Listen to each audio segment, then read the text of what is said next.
जयपुर राज्य पर गंगाराम अपनी पत्नी सुनीता के साथ रहता था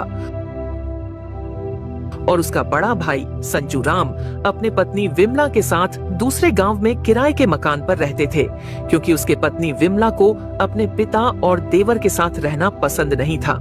जयपुर राज्य पर गंगाराम और सुनीता अपने पिता राजा राम को बहुत सेवा करते थे।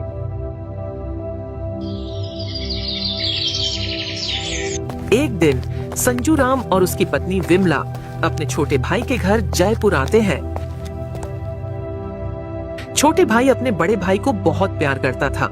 उन्होंने अपने बड़े भाई के लिए तरह तरह के पकवान बनवाए और सभी लोग एक साथ बैठकर खाए। पूरा परिवार एक साथ बहुत खुश था।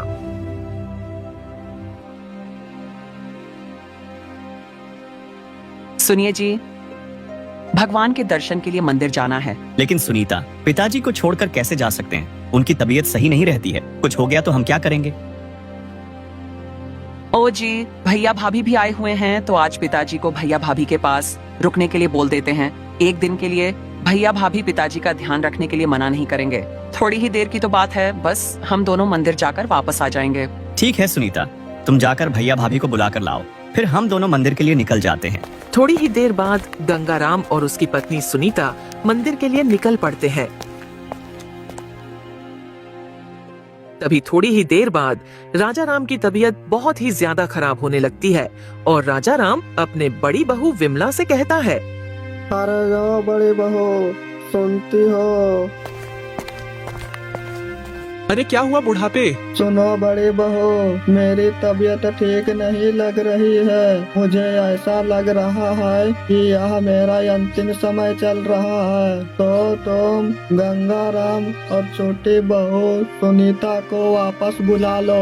वह ज्यादा दूर नहीं गए होंगे, क्योंकि मुझे तुम दोनों को कुछ बताना है। तभी विमला कुछ देर सोचती है और फिर कहती है, अरे ऐसा लग रहा है कि इस बूढ़े का जाने का समय हो गया है, या जरूर जायदाद का बंटवारा करना चाहता है। यही सही समय है जायदाद का बंटवारा करने का। जायदाद का बंटवारा भी हो जाएगा और हम दोनों पति पत्नी बहुत ही खुशी से दूसरे गांव में अपना जीवन व्यतीत करेंगे।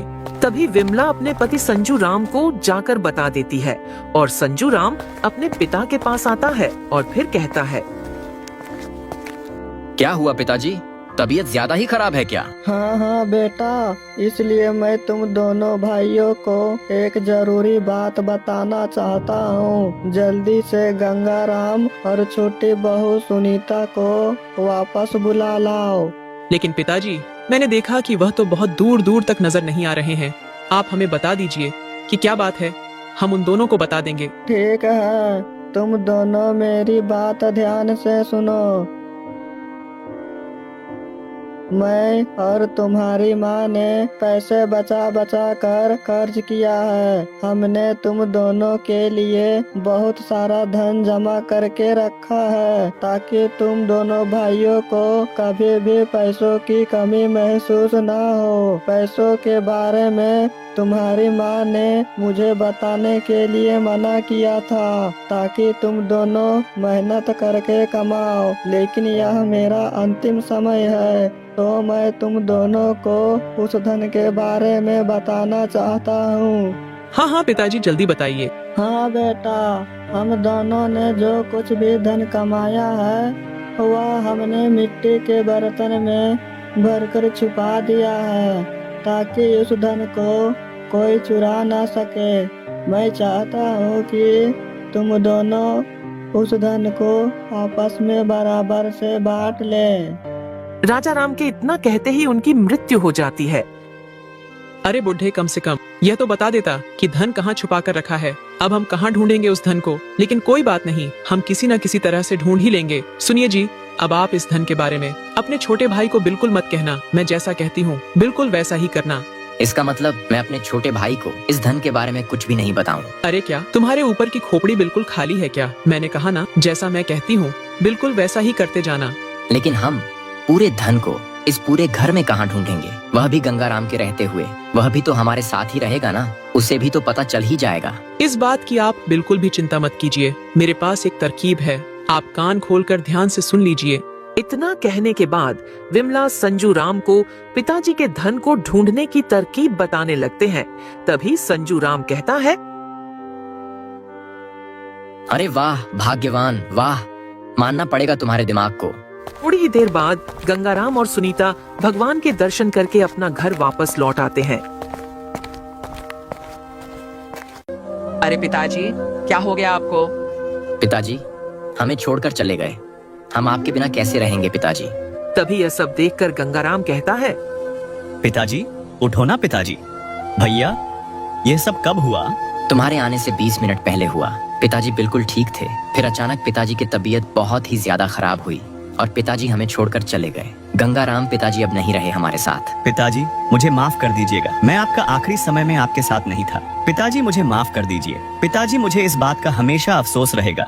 दोनों भाइयों ने मिलकर अपने पिता के अंतिम संस्कार कर लेते हैं। फिर जैसे तैसे कुछ महीने बीत जाते हैं और उनके पिता के सारे क्रियाकर्म भी खत्म हो जाती है और अब घर खाली सा हो जाता है।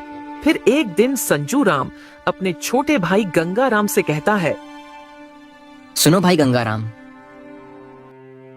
अपने पिता के गुजरे कई महीने हो गए हैं, उनका सब क्रियाकर्म भी खत्म हो चुका है, तो तुम अपनी पत्नी को लेकर हमेशा हमेशा के लिए यहाँ से चले जाओ, क्योंकि पिताजी ने यह घर, जमीन, जायदाद और यहाँ की सारी खेत और धन को मेरे नाम कर दिया है। अरे भैया ये आप क्या बोल रहे हो? मेरी तो कुछ भी समझ में नहीं आ रहा है। पिताजी कभी मेरे साथ ऐसा काम नहीं कर सकते हैं, वह तो मुझे बहुत प्यार करते थे। अरे देवर जी, ऐसा नहीं है, ये सब गलत है। पिताजी के आखिरी समय में हम उसके साथ थे। पिताजी बोल रहे थे कि गंगाराम को तो मेरी बिल्कुल भी चिंता नहीं है, मैं इतना बीमार हूँ, फिर भी वह दोनों घूमने के लिए निकल गए। पिताजी के आखिरी समय में हम थे, हमने सेवा की थी पिताजी की, इसीलिए वह सारी संपत्ति तुम्हारे भैया के नाम कर दिया। ये सब सुनकर गंगाराम बहुत उदास हो जाता है। उसे समझ में ही नहीं आ रहा था कि मैं अब क्या करूं। फिर थोड़ी ही देर बाद गंगाराम कहता है, नहीं भाभी, ऐसा नहीं हो सकता है। पिताजी मेरे साथ कभी ऐसा नहीं कर सकते हैं, ये बात सही नहीं है। भाई गंगाराम, मुझे पता था कि तुम हमारे बातों का बिल्कुल भी विश्वास नहीं करोगे, इसलिए मैं गांव के मुखिया को बुलाया है, वह थोड़ी ही देर बाद आते ही होंगे। थोड़ी ही देर बाद गांव के मुखिया जी वहां पर पहुंच जाते हैं और राजा राम के लिखी हुई जायदाद के कागज को पढ़ते हैं। मैं राजा राम इस कागज पर जो कुछ भी लिख रहा हूँ वह सब अपनी मर्जी से लिख रहा हूँ। मेरे मरने के बाद मेरे घर के सारे खेत, मेरी सारी संपत्ति मेरे सबसे बड़े बेटे संजू राम के नाम होंगे और छोटे बेटे के नाम। गांव के बाहर पहाड़ी की चोटी में एक छोटी सी झोपड़ी बनी हुई है और वहां की थोड़ी सी जमीन इसके नाम कर रहा हूँ।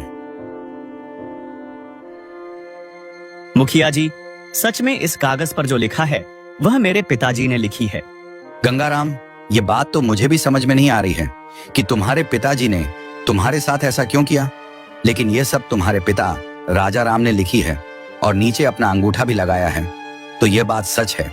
अरे मुखिया जी, इनका वजह मैं बताता हूँ। मेरे भाई गंगाराम और उसकी पत्नी सुनीता दोनों मेरे पिता का बिल्कुल भी ध्यान नहीं रखते थे और तो और मेरे पिता के ऊपर बहुत अत्याचार भी करते थे। पिताजी की तबीयत खराब होते हुए भी ये दोनों शहर घूमने चले गए। पिताजी इस बात से बहुत नाराज थे। मैं और विमला पिताजी के बहुत सेवा करते थे, इसलिए पिताजी ने सारी संपत्ति मेरे नाम कर दी है। नहीं नहीं मुखिया जी, यह सब कुछ झूठ है। मैं और मेरी पत्नी पिताजी के बहुत ध्यान रखते थे और पिताजी भी हमारे साथ बहुत खुश थे। हाँ गंगाराम, लेकिन इस चीज में मैं कुछ भी नहीं कर सकता हूँ। तुम्हारे पिताजी ने सब कुछ साफ साफ लिखा है और सबूत के तौर पर अपना अंगूठा भी लगाया है। मैं इसके बारे में कुछ नहीं कर सकता हूँ। मुखिया के इतने कहते ही संजू राम और विमला बहुत खुश हो जाते हैं। तभी संजू राम मुखिया जी से कहता है, मुखिया जी, अब आप गंगाराम को साफ साफ बता दीजिए कि वह अपने पत्नी को लेकर यहाँ से चले जाएं। तभी गंगाराम उदास होकर कहता है, भैया ये सब आप क्या बोल रहे हो? मैं आपका छोटा भाई हूँ, आप मेरे साथ ऐसा कैसे कर सकते हैं? अगर पिताजी मुझसे नफरत करते थे तो कोई बात नहीं, लेकिन आप मुझे अपने पास रख सकते हैं ना? इन सभी बातों को सुनकर मुखिया जी कहते हैं,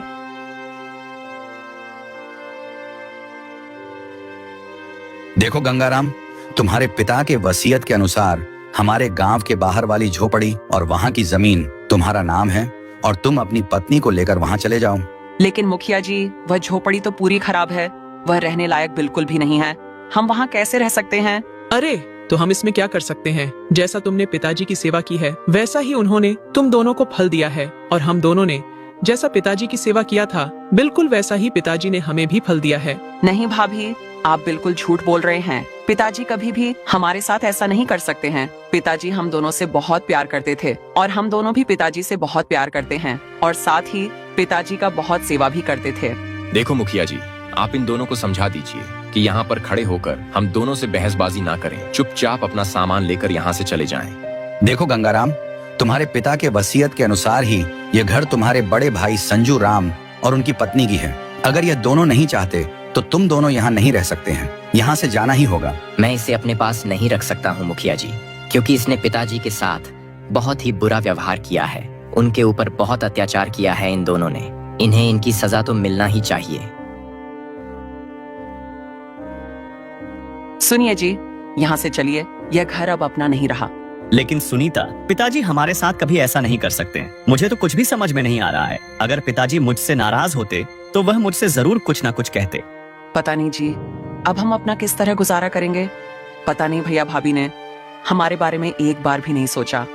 अरे सुनीता, हम दोनों ने पिताजी के इतने सेवा की और पिताजी ने हमारे साथ ऐसा क्यों किया? इसमें भैया भाभी की क्या गलती है? चलो यहाँ से चलते हैं, यहाँ पर रहकर अब कोई फायदा नहीं है। फिर वे दोनों अपना सामान लेकर वहाँ से चले गए।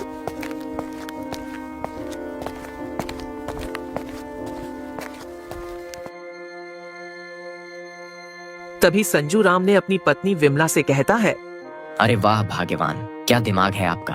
पिताजी के छुपाई हुई धन भी अपनी हो गई और सारी की सारी जायदाद भी अपनी हो गई। वह तो अच्छा हुआ कि हमारे पिताजी के मरते हुए पिताजी के हाथ से अंगूठे का निशान ले लिया था, इसीलिए हम दोनों ने आपके छोटे भाई को इस घर से भगा सके। अब तो पिताजी के सारे जायदाद भी अपनी और घर भी अपनी। अब तो पूरे आराम से पिताजी के छुपाए हुए धन को ढूंढेंगे। थोड़ी ही देर बाद मुखिया जी गंगाराम के पास जाते हैं।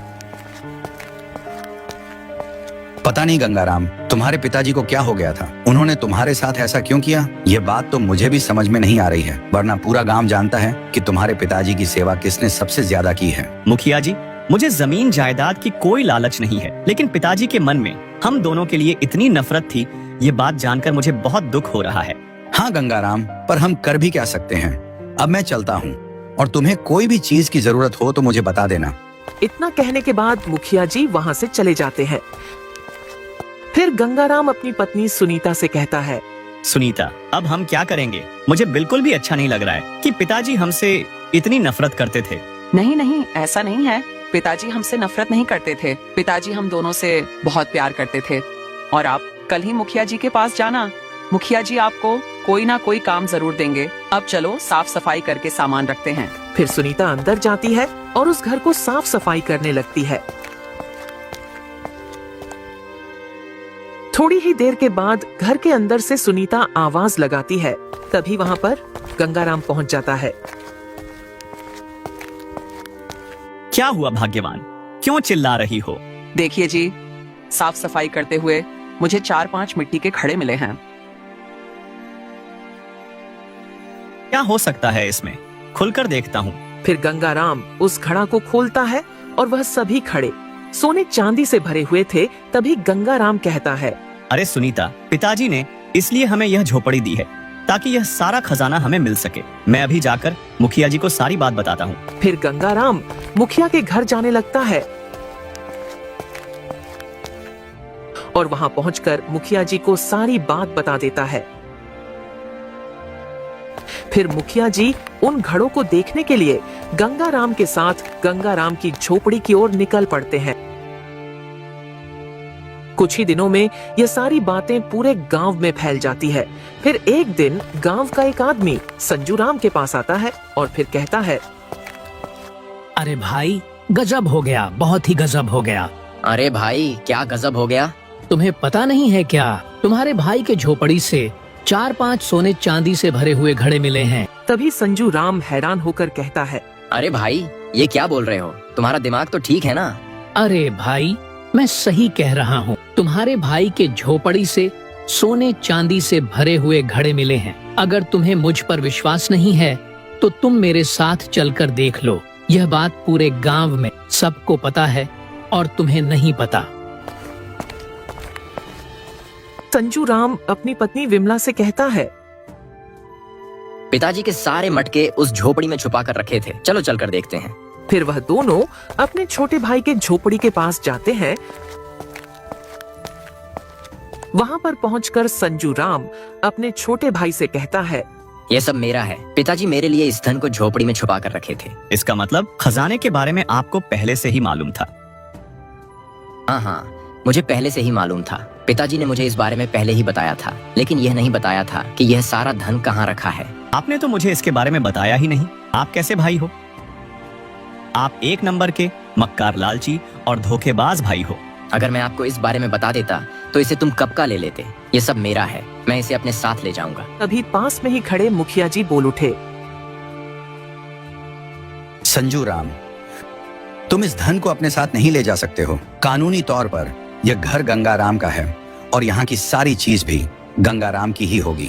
मुखिया जी, यह कागजात नकली है, यह घर गंगाराम की नहीं है। पिताजी के मरते समय हम दोनों ने खाली पन्ने पर पिताजी के अंगूठे ले लिए थे और उसकी मदद से सारी जमीन जायदाद अपने नाम कर लिया था। वाह संजू राम वाह, तुमने मरते हुए आदमी का अंगूठा ले लिया। यह काम करके तुमने बहुत बड़ी गलती की है। तुम्हें इसकी सजा जरूर मिलेगी। तभी विमला बोली, मुखिया जी, हमें माफ कर दीजिए। ये सब मैंने ही कहा था इनको करने के लिए। हमें माफ कर दीजिए मुखिया जी। तुम दोनों ने बहुत बड़ा अपराध किया है। तुम दोनों को इसकी सजा भी मिलेगी। मैं अभी इसकी सूचना जयपुर राज्य के राजा महाराज वीर प्रताप को देता हूँ।